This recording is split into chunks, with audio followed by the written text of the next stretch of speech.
Jadi ketika Allah mencintai seorang hamba, maka hamba itu Allah kenalkan dengan zikir. Ketika kita zikir la ilaha illallah, la ilaha illallah, la ilaha illallah, itu dalam mulut kita, itu lisan kita. Tapi ketika kalbu kita yang zikir, maka itu nilainya 70 kali apa yang dikeluarkan dari dalam mulut. Bayangkan Pak ya, kita la ilaha illallah, la ilaha illallah 70 kali, di sini cuma 1 kali yang khofinya. Yang khofinya 1 kali nilainya 70 kali. Sementara khofi ini disadari atau tidak disadari, dia akan terus berzikir kepada Allah Subhanahu wa taala. Ya, jadi kalau sudah khofinya jalan, zikir khofinya jalan itu tadi, maka pahalanya setiap saat, setiap detik, setiap menit itu kita dapat. Bayangkan Pak, inilah yang dalam Al-Quran disebutkan alladzina yadhkurunallaha qiyaman wa qu'udan, ketika berdiri, ketika duduk, ketika berbaring, terus maka nilainya sangat luar biasa. Ketika dalam hadis Nabi katakan laisa ahli la ilaha illallah khasyatu fi kuburihim wa fi nusurihim, orang yang ahli la ilaha illallah ini tidak akan pernah takut di dalam kuburnya maupun ketika bangkit di dalam kubur.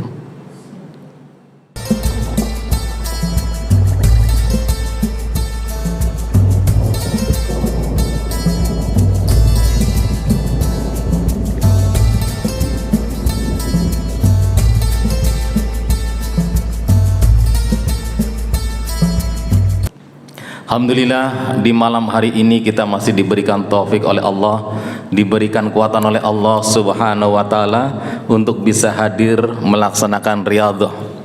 Riyadhah zikir harian, riyadhah zikir khotam. Ini merupakan riyadhah yang harus kita ikuti. Sebab TKN ini punya 3 riyadhah. Yang pertama adalah riyadhah zikir harian, minimal habis sholat fardu 165 kali. Kemudian minimal sekali setiap minggu khotaman, minimal sekali juga setiap bulan kita ikuti manaqib.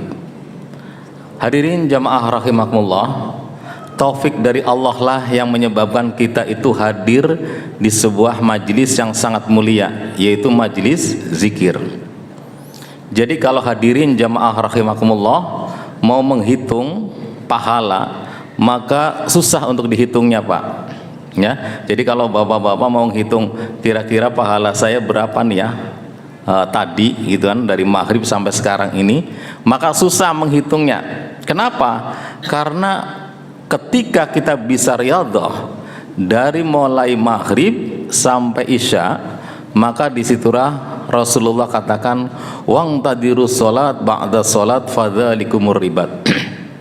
Kalau kita bisa setelah sholat maghrib nunggu sholat isya, apalagi diiringi dengan zikir, diiringi dengan sholat-sholat yang lain, maka pahalanya seperti orang yang berpuasa sebulan penuh, malamnya qiyamul lail. Wah, itu pahalanya Pak.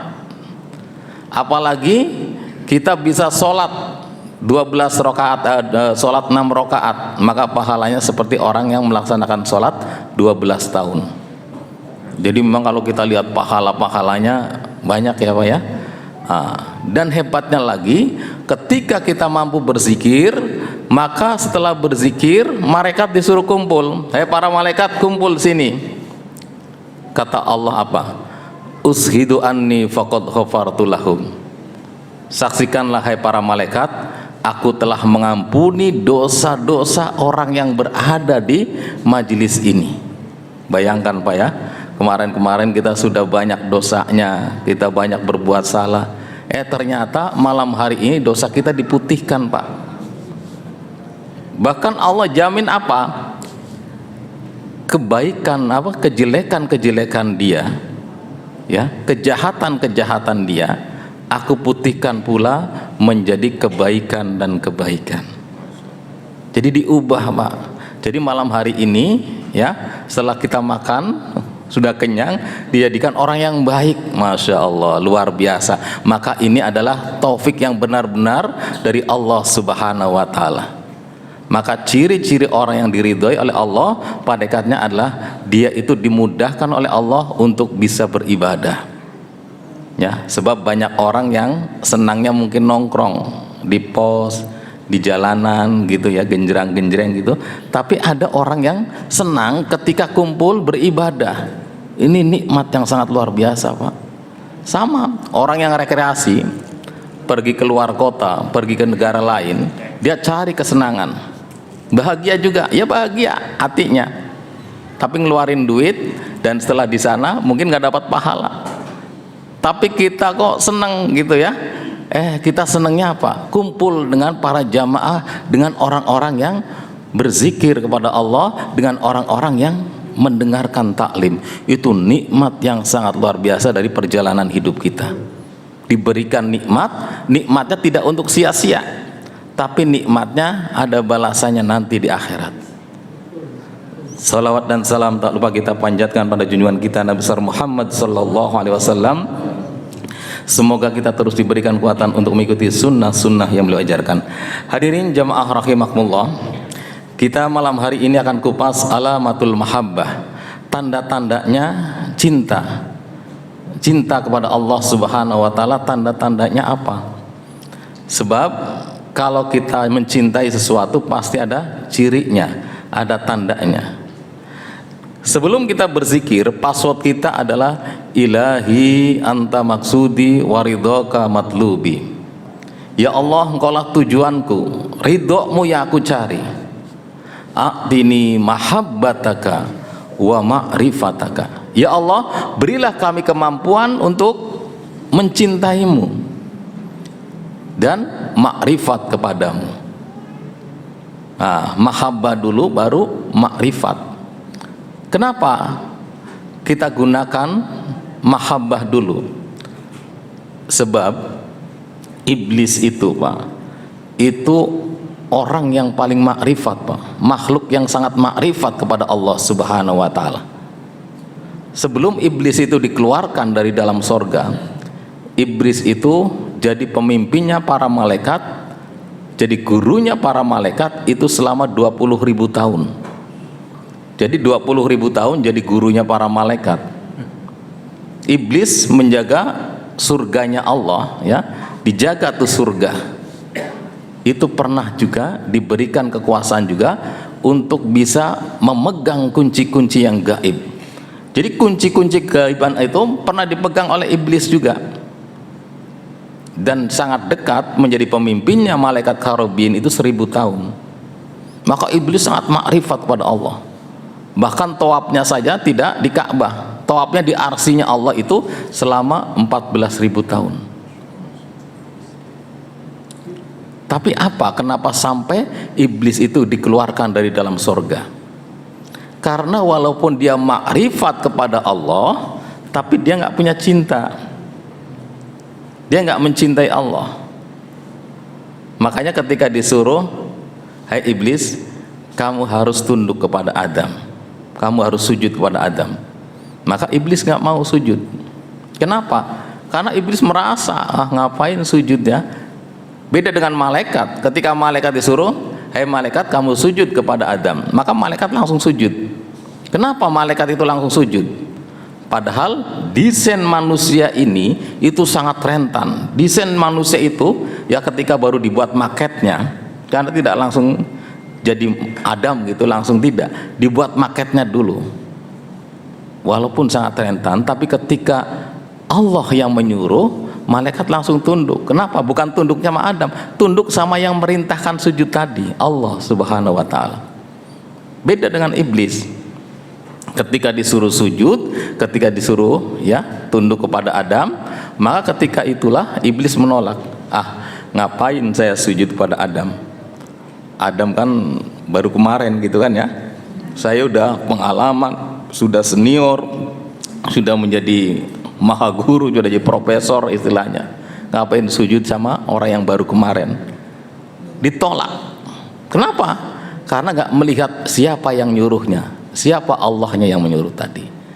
Nah, dan juga tidak ada cintanya tadi, maka itu pun dikeluarkan. Nah, hadirin jamaah rahimakumullah, maka alamatul mahabbah, tanda-tanda orang yang pertama kali ya cinta, atau tanda-tandanya orang yang mencintai adalah di sini kasratul dzikri. Dia itu banyak berzikir kepada Allah Subhanahu wa taala. Jadi ketika Allah mencintai seorang hamba, maka hamba itu Allah kenalkan dengan zikir. Jadi ditarik, Pak. Makanya orang yang berzikir itu susah gitu ya, susah nambahnya. Bapak di majelis-majelis zikir ya, misalnya orangnya 50 ya, bulan depan 50, bulan besok 40, bulan depan 50, susah Pak untuk nambahnya, susah. Nambah lagi ya paling 55 gitu ya. Kenapa?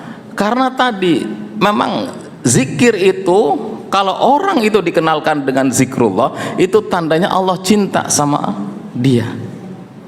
Jadi ditarik dulu, Allah tarik ke dalam dunia zikir.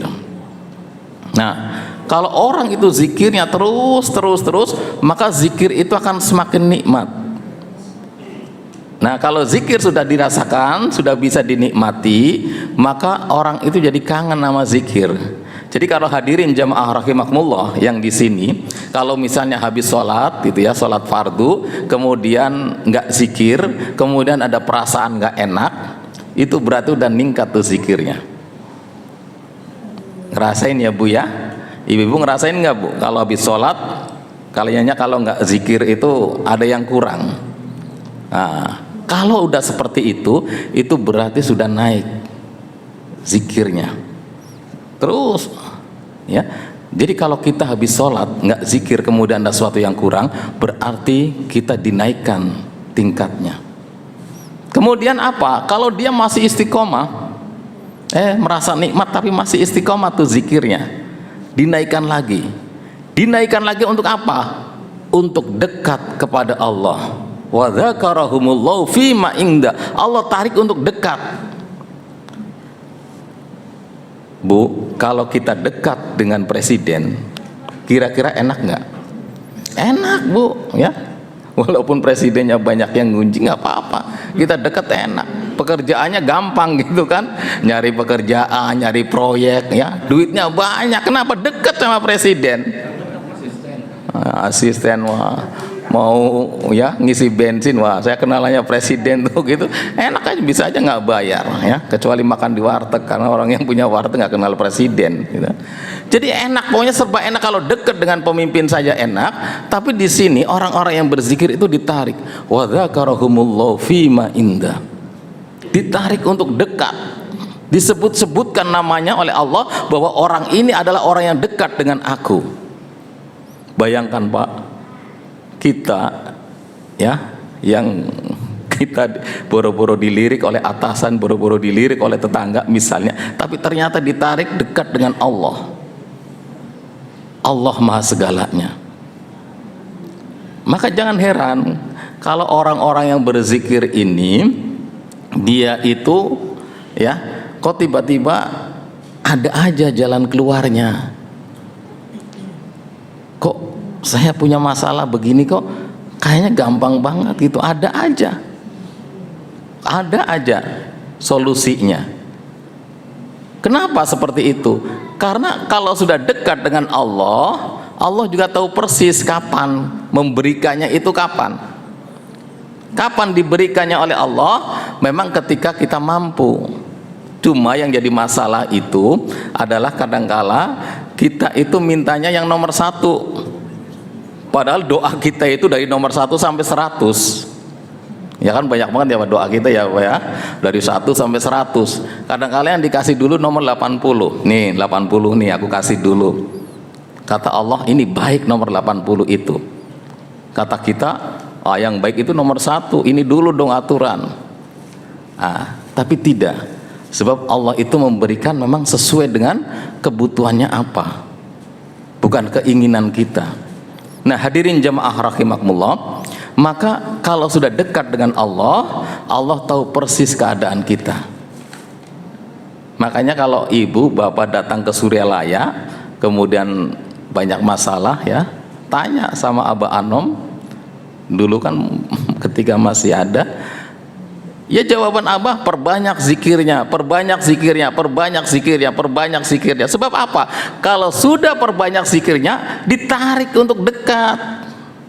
Kalau sudah ditarik untuk dekat, ya ibaratnya daun yang gugur di tengah hutan belantara yang gelap gulita. Allah tahu persis apa untungnya Allah ngitung daun yang gugur di hutan belantara, apalagi manusia yang menyebut-nyebut namanya.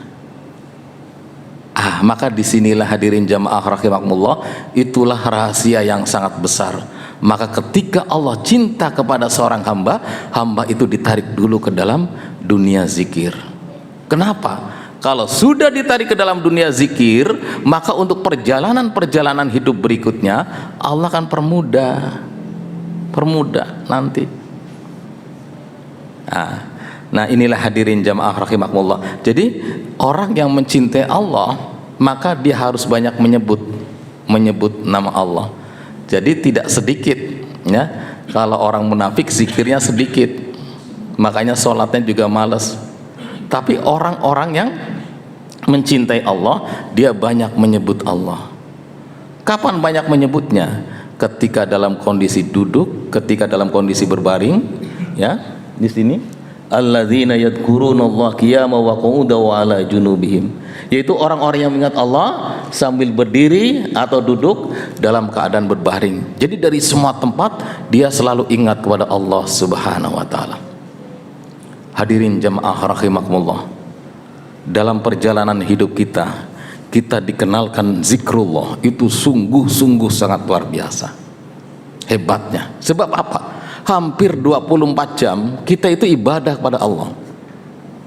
Apalagi zikirnya, zikir yang diajarkan oleh Rasulullah langsung dengan zikir thariqah.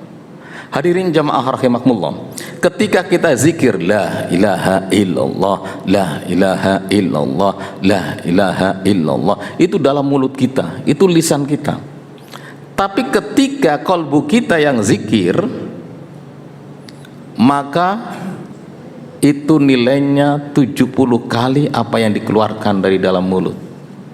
Bayangkan Pak ya, kita la ilaha illallah, la ilaha illallah 70 kali, di sini cuma 1 kali yang khofinya. Yang khofinya 1 kali nilainya 70 kali. Sementara khofi ini disadari atau tidak disadari, dia akan terus berzikir kepada Allah Subhanahu wa taala. Ya. Jadi kalau sudah khofinya jalan, zikir khofinya jalan itu tadi, maka pahalanya setiap saat, setiap detik, setiap menit itu kita dapat. Bayangkan Pak, inilah yang dalam Al-Quran disebutkan alladzina yadhkurunallaha qiyaman wa qu'udan, ketika berdiri, ketika duduk, ketika berbaring, terus maka nilainya sangat luar biasa.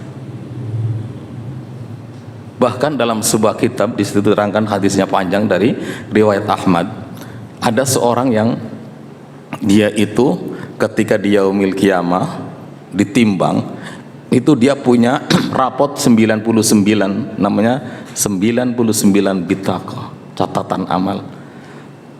Catatan pertama dilihat dosa mulu, catatan kedua dosa, terus dosa sampai 99 lembar itu dosa semuanya. Kata malaikat, ya Allah, udah orang ini geburin aja langsung ke neraka gitu kan, yang keselnya gitu kan. Kata Allah, jangan, teliti dulu, barangkali dia punya amalan. Dilihat lagi 1 kali, nggak ada, udah dosa semua. Dilihat lagi yang kedua, nggak ada, dosa semua. Akhirnya yang ketiganya malaikat kesel juga, udahlah keburin aja ke neraka gitu kan, ya, karena memang nggak ada. Ternyata apa? Oh, dia punya amalan yang tidak pernah engkau lihat, yaitu amalan di dalam hatinya, yang aku saja yang menilainya. Masya Allah, hadirin jamaah rahimakumullah. Jadi amalan zikir khofi yang ada di sini itu langsung dinilai oleh Allah Subhanahu wa taala. Makanya itu kekayaan yang sangat sejati, kekayaan yang paling hakiki, ya. Dimanapun berada kita selalu dapat pahala, selalu dapat fee, terus. Kenapa? Karena kalau sudah jalan memang diberhentikan juga nggak bisa. Kalau hobi sudah masuk ke dalam zikir sir tadi, maka untuk berhenti juga tidak bisa, menghentikan juga tidak bisa. Tahu-tahu aja zikir, sementara nilainya 70 kali. Nah, kalau orang ya yang mau dinilai ibadahnya terus menerus, kemudian Allah tidak cinta, ya nggak mau. Ibaratnya begini, wah enak banget dia dikenalin dengan zikir, nanti terus menerus dapat pahala. Ibaratnya gini, orang-orang yang ditalkin zikir itu ya memang orang-orang yang dipilih oleh Allah Subhanahu wa Ta'ala. Kenapa? Karena dalam perjalanan hidupnya itu nanti biar pahalanya itu terus mengalir, biar terus mengalir. Makanya wajar ketika dalam hadis Nabi katakan, laisa ahli la ilaha illallah khosyatu fi kuburihim wa fi nusurihim. Orang yang ahli la ilaha illallah ini tidak akan pernah takut di dalam kuburnya maupun ketika bangkit di dalam kubur. Kenapa? Ya karena pahalanya sudah penuh. Bahkan dalam hadis yang lain dikatakan, ya Rasulullah, bagaimana kalau saya zikir tapi pahalanya tidak punya dosa lagi? Kata Rasulullah, dosa orang tuamu akan aku ampuni. Kemudian apa lagi? Ditanya lagi, bagaimana kalau dosa orang tua sudah diampuni? Maka dosa tetangganya juga akan diampuni pula. Nah, hadirin jamaah rahimakumullah. Jadi hadis yang walaupun asar di sini ya, istilahnya asarnya dari Abdullah bin Umar, kemudian dari Anas bin Malik, ini sangat luar biasa. Sangat luar biasa bagaimana? Memang suatu saat bisa saja dosa-dosa kita itu dihapus, itu bisa. Kenapa? Karena terus zikir khofinya terus jalan. La ilaha illallah. Nah, terus nilainya ya tidak akan pernah berhenti. Itu pahalanya berapa dihitung. Makanya wajar jika seorang raja tahu ya, oh ternyata orang-orang yang zikir khofinya sudah jalan, maka dia akan tukar kerajaan itu dengan zikir yang ada di dalam hati orang tersebut. Kenapa? Karena saking luar biasanya, dan itulah yang namanya surga. Ya, maka susah Pak ya ngajak orang berzikir. Nah, maka tandanya orang itu dicintai oleh Allah, dia dikenalkan dengan zikir, dan tandanya dia mencintai Allah, dia juga banyak berzikir kepada Allah Subhanahu wa Ta'ala. Bagaimana cintanya Allah kepada orang yang berzikir? Dalam hadis riwayat Ahmad ini diterangkan, tidaklah seorang laki-laki muslim mendiami masjid untuk sholat dan zikir kecuali Allah akan berseri-seri dengannya sehingga ia keluar dari masjid sebagaimana berseri-serinya seorang yang kehilangan suatu kemudian ketemu kembali. La yuwatini rajul muslimun masajid lis-sholati wa dzikri. Jadi orang-orang yang berzikir kepada Allah, Allah gambarkan apa? Seperti orang yang sedang pergi kehilangan. Misalnya Bapak lagi pergi ke Yogyakarta misalnya, di Semarang mobilnya diparkir hilang. Sedih nggak Pak? Sedih ya Bu ya? Apa? Alhamdulillah hilang. Ada yang begitu, ya, hebat banget gitu kan? Udah tarapannya tinggi, pasti nggak ada. Oh, mobilnya hilang, pasti sedihnya kayak apa? Ya, marahnya kayak apa? Lagi diparkir hilang, tiba-tiba 1 jam kemudian mobilnya kembali. Oh, ini mobilnya kembali utuh, barang-barangannya utuh juga, ketemu lagi. Seneng nggak Pak? Seneng banget. Seneng sekali ya. Jangankan mobil lah, duit 100.000 aja kan ya. Oh, 100.000 nih lagi ini hilang, mana ini tuduhin istrinya jangan-jangan ngambil nih gitu kan. Itu aja ya 100.000 lah, ketemu lagi ternyata ada di kolong. Seneng banget, alhamdulillah, uang sialnya jadi uang aman gitu kan. Jadi uang aman. Kenapa? Saking senangnya. Demikian juga orang yang berzikir kepada Allah, saking senangnya Allah kepada orang yang berzikir tadi, maka diibaratkan dia itu naik kendaraan, kendaraannya hilang, kemudian ketemu lagi kendaraannya. Itu Pak, Masya Allah.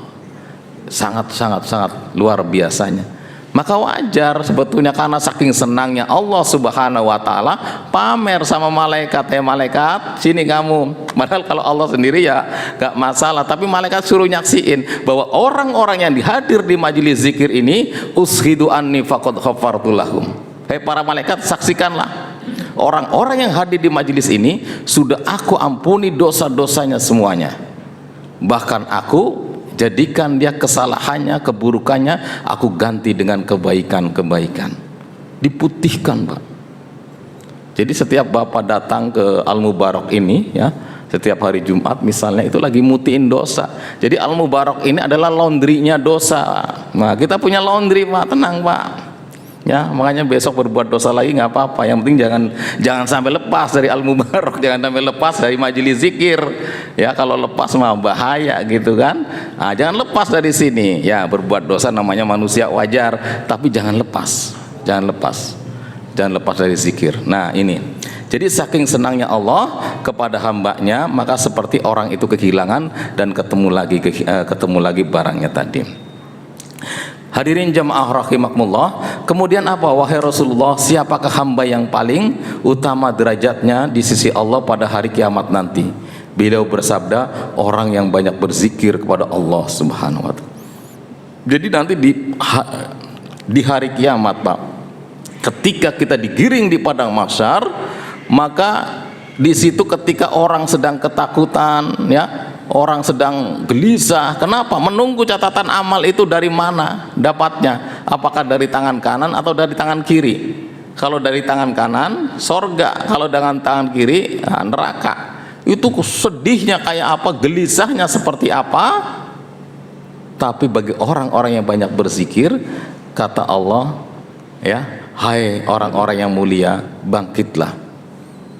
Kaget sahabat ketika sedang sedih-sedih seperti itu, ada orang yang dipanggil orang yang mulia. Maka sahabat bertanya, wahai Rasulullah, siapa yang dipanggil orang yang mulia itu ya Allah? Ma ahlul kiram, siapa orang yang mulia itu? Kemudian Rasulullah katakan, mereka adalah orang-orang yang banyak berzikir kepada Allah Subhanahu wa Ta'ala. Ya, ini Pak. Jadi orang-orang yang banyak berzikir kepada Allah dipanggil orang yang mulia. Enak, Pak, ya. Kapan banyaknya berzikir? Ya itu tadi, kalau kita sudah menguasai 2 zikir kan enak, ya. Makanya zikir yang ada di dalam kolbu ini dilatih terus, dilatih supaya bisa hidup, supaya bisa terasa. Bagaimana melatihnya? Perbanyak zikir jaharnya, perbanyak tawajuhnya, perlama tawajuhnya. Jadi kita harus seperti itu, melatih supaya apa? Supaya terus menjadi hamba-hamba yang mulia tadi. Ya, bahkan ketika orang sudah dimasukkan ke dalam sorga, maka Allah nanya, apakah engkau sudah dapat apa yang aku janjikan? Kata Allah, sudah ya Allah. Bagaimana? Enak enggak? Enak ya Allah. Apakah masih ada kekurangannya? Kata mereka, masih ya Allah. Apa kekuranganmu? Pernah suatu saat ketika aku hidup di dunia, aku tidak berzikir kepadamu. Itulah yang menyebabkan aku kecewa masuk surga. Jadi orang yang masuk surga masih kecewa, masih kurang sreg. Kenapa? Sebab ketika di dunia ada waktu-waktu tertentu di mana dia tidak berzikir kepada Allah Subhanahu wa Ta'ala. Itu sudah masuk surga, Pak, ya. Masih ada yang kecewa. Kenapa? Karena di dunianya zikirnya kurang. Nah, hadirin jamaah rahimakumullah, maka orang-orang yang banyak berzikir kepada Allah itu sangat luar biasa nanti. Tingkatannya sangat mulia. Bahkan mereka ketika sudah ya ahlul karam, sudah dibangkitkan menjadi orang-orang yang mulia, kemudian mereka disuruh apa? Mereka disuruh duduk di mimbar-mimbar yang bercahaya. Ketika ditanya, ya, para malaikat iri, para nabi juga iri, orang-orang yang mati syahid juga iri, padahal mereka sudah dapatkan surga semua. Siapa yang enak banget ya? Mereka itu duduk di mimbar-mimbar yang bercahaya, padahal ketika di dunia boro-boro dilirik orang gitu kan, boro-boro terkenal, namanya juga nggak tahu ada apa enggak, ya, masyarakat juga nggak pernah tahu, tapi ternyata itu sangat luar biasa kedudukannya di akhirat. Maka dikatakan mereka-merekalah yang datang dari mana saja ketemu untuk berzikir kepada Allah Subhanahu wa taala. Seperti ini, Pak. Ya, kita ada yang datang dari Bekasi, ada yang datang dari Bogor, ada yang datang dari Tangerang ke sini apa sama-sama berzikir. Hadirin jamaah rahimakumullah, inilah tingkatan bagaimana orang-orang yang berzikir itu sangat mulia di sisi Allah. Maka zikirnya jangan sedikit, zikirnya diperbanyak. Zikirnya terus ditingkatkan, ya. Jangan sampai habis sholat 3 kali, habis sholat 3 kali, habis sholat 3 kali, ya. Ikut toriko berapa tahun, 10 tahun, kenapa nggak ningkat-ningkat? Iya, zikirnya 3 kali habis sholat gitu kan. Iya, kalau zikirnya sesuai dengan apa yang mursyid ajarkan ya pasti ningkat 165, 165, 165 minimal. Lebih banyak lebih bagus, lebih banyak lebih bagus. Maka hadirin jamaah rahimakumullah, memperbanyak zikir itu merupakan tandanya cinta kepada Allah Subhanahu wa taala. Nah, ini tadi sudah ana ma'abdi ma dzakarni wa takharakat bi safata. Aku akan bersama hambaku selama ia berzikir kepadaku dan kedua bibirnya bergerak untuk berzikir kepadaku. Jadi Allah akan selalu bersama hambanya selama ia berzikir kepadaku. Ana ma'abdi ma dzakarni.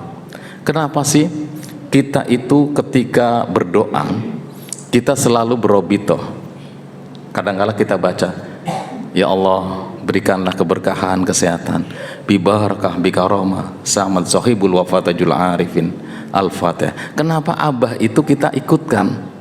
Sebab abah itu sudah dinaikkan terus derajat zikirnya dari kursi tauhid, dari kursi ma'rifah sampai ke fana. Fana di mana dia itu tidak ada waktu sedetik pun untuk tidak berzikir kepada Allah Subhanahu wa taala.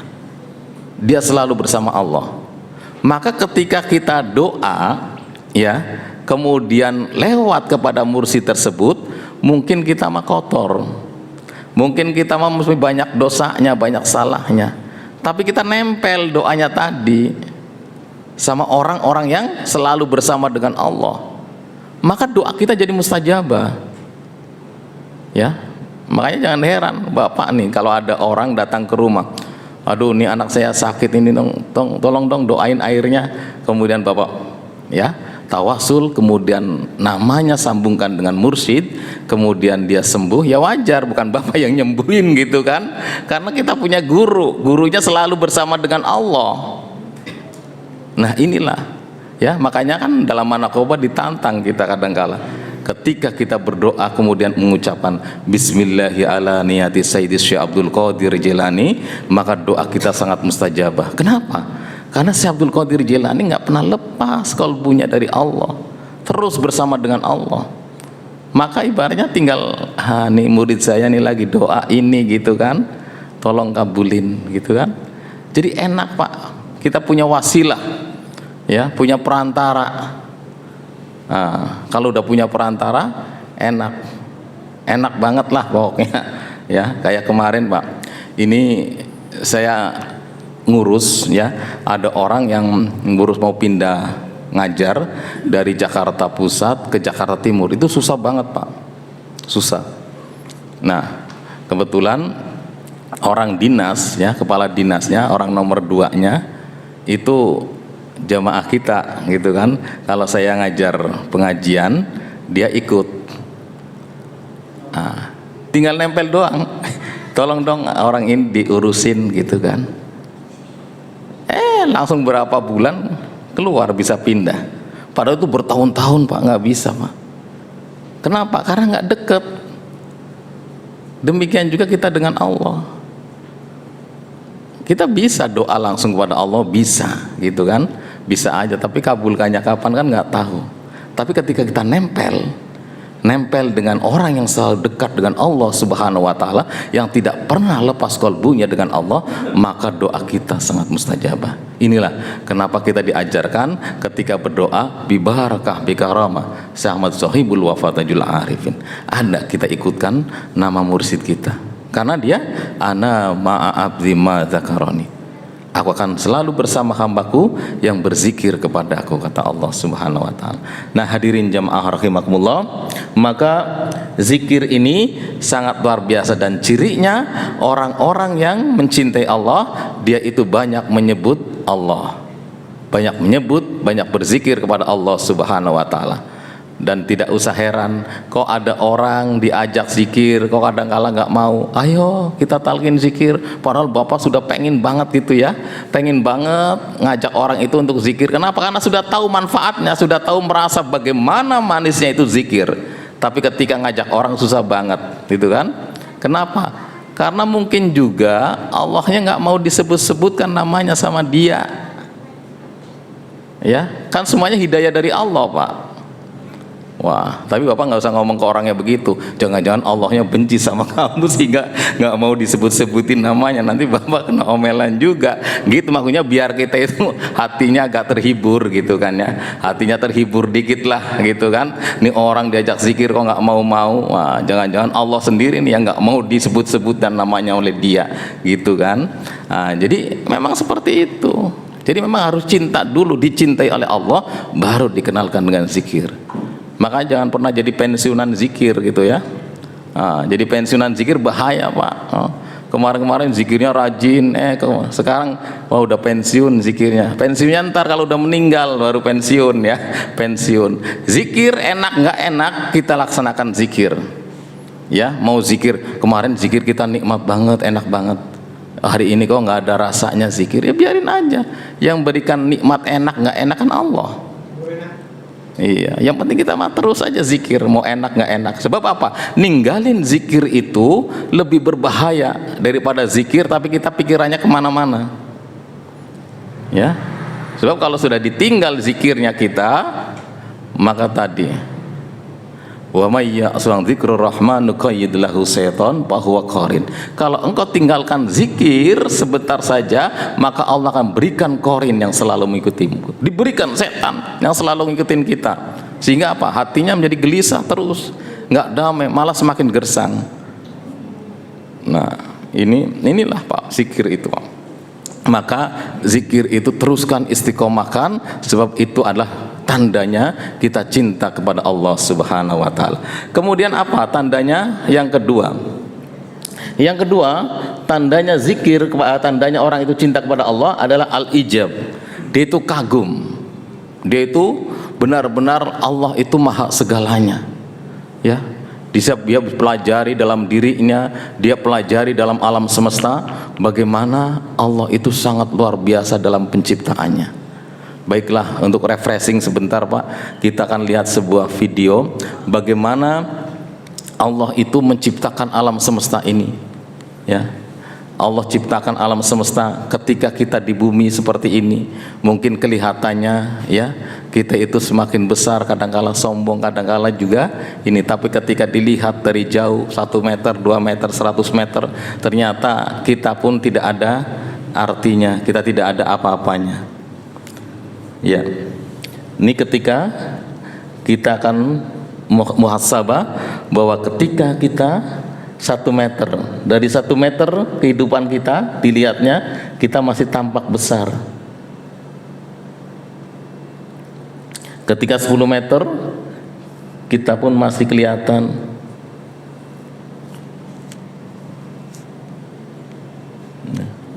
Ketika 100 meter sudah akan nampak lagi kita.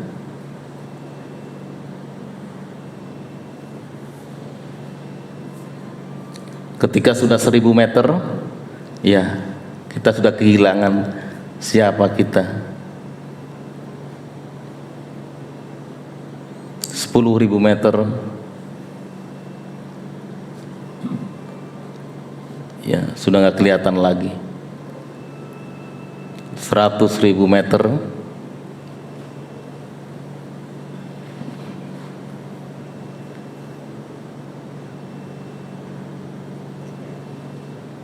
satu juta meter, ini sudah yang tampak adalah seperti ini.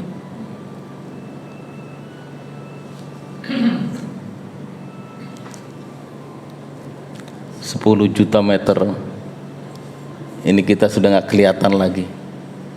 100 juta meter ini hanya seperti debu kecil. Ini kita sudah nggak tampak lagi. Yang tampak adalah alam-alam yang lain.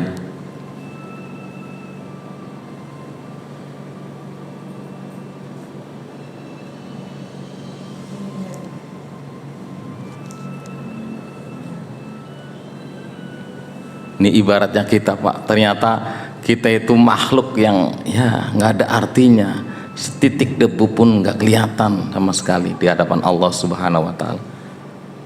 Ada makhluk-makhluk yang lebih besar, ada ciptaan-ciptaan yang lebih besar, galaksi-galaksi yang lain. Ini semuanya Allah kendalikan, ini semuanya Allah atur supaya tidak berantakan, supaya tidak tabrakan, supaya tetap terkendali alam semesta ini.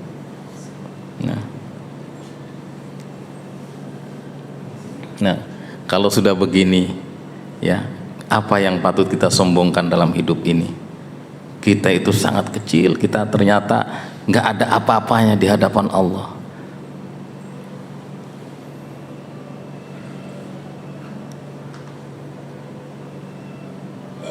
Ini bumi pun sudah nggak kelihatan lagi di mana.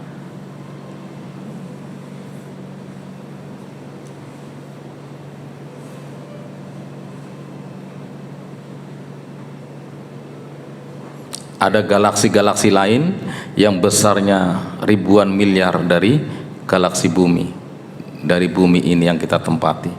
Ya. Jadi kalau dalam Al-Quran ada kalimat wasyari'u ila maghfiratin mir rabbikum wa jannatin arduhas samawati wal ardh uiddat lil muttaqin. Allah akan berikan sorga itu sebagai balasan, yang sorga itu seluas langit dan bumi. Ternyata banyak alam semesta ini yang besarnya lebih 2 miliar lebih besar daripada bumi. Nah, ini kalau kita dapatkan kafling ya, seluas bumi itu ternyata ya kecil. Sebab di alam semesta itu masih banyak ternyata, hadirin jamaah rahimakumullah.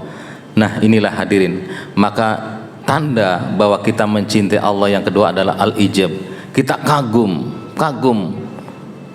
dengan Allah Subhanahu wa Ta'ala, bagaimana Dia menciptakan kita, menciptakan alam semesta. Ya, semuanya bisa teratur, matahari nggak pernah berhenti, matahari selalu setia menemani kita, selalu setia setiap pagi keluar terus menyinari kita. Ya, angin yang bertiup siang hari malam hari, nah itu terus kita terus bersamanya, meskipun kadangkala kita taat, kadangkala kita juga berbuat jahat, tapi itulah Allah Subhanahu wa Ta'ala. Jadi hadirin jamaah rahimakumullah, itu di alam semesta, di diri kita pun banyak kekaguman-kaguman pada Allah. Mata kita bisa membedakan warna, ya, ada warna hitam, ada warna putih, ada warna merah. Itu kita heran. Di lidah kita pun sama, ya, ada rasa asin, rasa manis, ada rasa pahit, ada rasa pedas. Kok bisa beda padahal tempatnya sama? Nah, kita bisa berjalan, kita bisa berlari, padahal harusnya ya ketika hanya dua penumpang kaki kita harusnya jatuh, tapi karena hebatnya Allah mendesain kita bisa lari cepat. Nah, hadirin jamaah rahimakumullah, maka inilah kita ini seperti ini. Kadangkala kita melihat kenapa kadangkala nggak kagum dengan Allah Subhanahu wa Ta'ala, karena kita melihatnya kadangkala cuma 1 meter. Oh iya, lihatnya di sini. Tapi ketika kita pelajari alam semesta ini, kita semakin kagum dengan Allah Subhanahu wa Ta'ala. Dan kekaguman itulah yang pada akhirnya kita akan mencintai Allah Subhanahu wa Ta'ala. Oh, kita ini ternyata belum ada apa-apanya. Oh, kita ini ternyata makhluk yang sangat rendah, makhluk yang sangat kecil di hadapan Allah Subhanahu wa Ta'ala. Kalau kita diciptakan tidak untuk ibadah, kalau kita diciptakan hanya untuk berbuat salah dan dosa, sungguh keterlaluan. Sebab apa? Ya, memang ternyata kita kecil sekali di hadapan Allah Subhanahu wa Ta'ala. Baik, kemudian tanda yang ketiga bahwa orang itu mencintai Allah adalah ar-ridho, kerelaan dan penerimaan. Ya, Jadi ridho. Ciri-cirinya orang yang mendapat ridho dari Allah adalah dia dimudahkan oleh Allah untuk beribadah. Jadi kalau kita dalam hidup ini dimudahkan untuk beribadah kepada Allah, kita sungguh sangat bersyukur. Sebab itu merupakan cirinya Bapak cinta kepada Allah. Ridho itu pada akhirnya dia akan menerima apapun yang Allah berikan. Entah itu takdir baik, entah itu takdir buruk, kita akan menerimanya dengan tulus. Yakin bahwa semuanya datangnya dari Allah Subhanahu wa taala, bahwa semuanya ada hikmahnya. Dan orang-orang yang ridho kepada Allah, hidupnya akan terus optimis. Dia akan tidak mudah putus asa. Dia tidak patah semangat. Dia akan terus optimis. Kenapa? Orang-orang yang ridho kepada Allah, dia yakin bahwa semua kejadian itu ada hikmahnya di balik peristiwa itu. Maka ciri yang ketiga orang itu mencintai Allah adalah ar-ridho. Kemudian yang keempat apa cirinya? Ciri yang keempat adalah at-tadhiyah, pengorbanan. Orang itu mau berkorban. Seperti Bapak yang hadir di sini saat ini datang dari jauh-jauh, ya. Kalau memang dipikir-pikir secara logika, mendingan tidur Pak di rumah Pak, ya. Mendingan di rumah habis kerja leha-leha, duduk nonton TV bersama keluarga. Tapi karena Bapak mau berkorban di sini, ya datang dari mana saja ke sini, itu adalah pengorbanan, ya. Dan pengorbanan ini yang jelas tidak usah minta balasannya apa. Sebab Nabi Ibrahim sendiri tidak pernah tahu ketika dia disuruh untuk mengorbankan Ismail. Ibrahim nggak pernah tahu Pak, bahwa ketika Ismail itu disembelih akan diubah jadi kambing kibas, nggak tahu, ya. Ibrahim juga nggak pernah tahu ketika Siti Hajar ditinggal di lembah yang paling tandus, nggak ada orang, nggak ada manusia, nggak ada pepohonan saat itu di Mekah, nggak tahu bakalan Mekah itu seperti ini hebatnya, ya. Itu nggak pernah tahu. Tapi karena pengorbanan itu yakin yang menyuruh Allah, maka Allah lah biarpun yang membalas. Demikian juga hadirin jamaah rahimakumullah, datang dari jauh-jauh, datang meninggalkan waktu senggangnya kemari, itu pada hakikatnya adalah pengorbanan, dan itu adalah tandanya cinta. Mau dibalas oleh Allah apa? Wallahu alam. Yang penting kita selalu berkorban untuk Allah. Karena ketika berkorban itu pada hakikatnya adalah tandanya cinta kita kepada Allah Subhanahu wa taala. Kita korbankan tenaga kita korbankan waktu kita korbankan harta kita. Kita nggak usah mikir apa yang akan Allah balas, sudah. Sebab para nabi pun sama. Ketika Nuh disuruh membuat perahu, nggak pernah tahu dia itu bahwa akan banjir melanda. Bagi Nabi Nuh, pembuatan perahu ini yang penting adalah perintah Allah, saya kerjakan saja. Demikian juga Bapak datang ke masjid untuk disuruh zikir, datang ya untuk bertemu di majelis zikir, karena itu adalah perintah Allah. Nanti pun apa yang Allah akan berikan itu adalah urusan dari Allah Subhanahu wa taala. Bapak berzikir kepada Allah, tetaplah berzikir. Kenapa? Sebab tadi adalah perintah Allah. Kita butuh waktu untuk berkorban untuk Allah. Sebab at-tadhiyah ini adalah tandanya kita mencintai Allah Subhanahu wa taala. Kemudian yang berikutnya, tanda berikutnya adalah al-khauf dan ar-raja. Orang yang mencintai Allah, dia itu akan takut, dia akan berharap. Takut kalau amal-amalnya tidak diterima. Kemudian ar-raja, berharap mudah-mudahan segala ibadahnya, segala kebaikannya diterima oleh Allah Subhanahu wa taala. Ini ciri yang kelima dari tandanya orang mahabbatullah, cinta kepada Allah. Kemudian yang terakhir adalah tanda orang mencintai Allah adalah at-ta'ah. Dia itu taat kepada Allah Subhanahu wa taala. Taat ini adalah kita jalankan perintahnya, kita jauhi larangan-larangannya. Hadirin jamaah rahimakumullah, taat ini pernah suatu saat para sahabat bertanya, "Ya Rasulullah, sesungguhnya Islam itu banyak syariat-syariatnya. Inna saril Islam qad karut arliya fa akhbirni atas sabasu bisai'in." Qala yazalu lisanika rabbum min dzikrillah. Sesungguhnya syariat-syariat Islam itu banyak, kalau saya kerjakan semuanya akan susah mengerjakannya. Bagaimana agar kita bisa terus taat, bisa terus beribadah? Kata Rasulullah, yazalu lisanika rabbum min dzikrillah. terus basahi lidahmu untuk zikir kepada Allah Subhanahu wa taala, maka engkau akan mudah beribadah pada Allah Subhanahu wa taala. Maka hadirin jamaah rahimakumullah, ini kita sangat bersyukur bahwa ternyata obatnya untuk bisa ibadah itu rajin ternyata adanya di zikir kepada Allah Subhanahu wa taala. Jadi kalau orang zikirnya semakin terus menerus, semakin diperbanyak, maka dia akan bisa menjalankan perintah-perintah Allah dengan baik. Dan ini adalah kuncinya. Ternyata kuncinya itu ada di zikir. Maka kita sangat bersyukur sekali lagi bahwa kita dalam hidup ini diperkenalkan untuk mengamalkan zikrullah. Ternyata itu adalah kunci dan obat dari semua yang ada dalam ibadah kita. Ibadah kita bisa ikhlas, itu pun karena zikir kepada Allah Subhanahu wa taala. Syirik jali, syirik khafi bisa hilang, itu pun karena zikir kepada Allah Subhanahu wa taala. Maka sekali lagi, istiqomahkan zikir kita, teruskan zikir kita, sebab pada hakikatnya hamba-hamba Allah yang berzikir, ini surga sudah ada di tangan. Jangan pernah lepaskan surga itu dari tangan kita. Ini saja yang bisa kami sampaikan, lebih kurang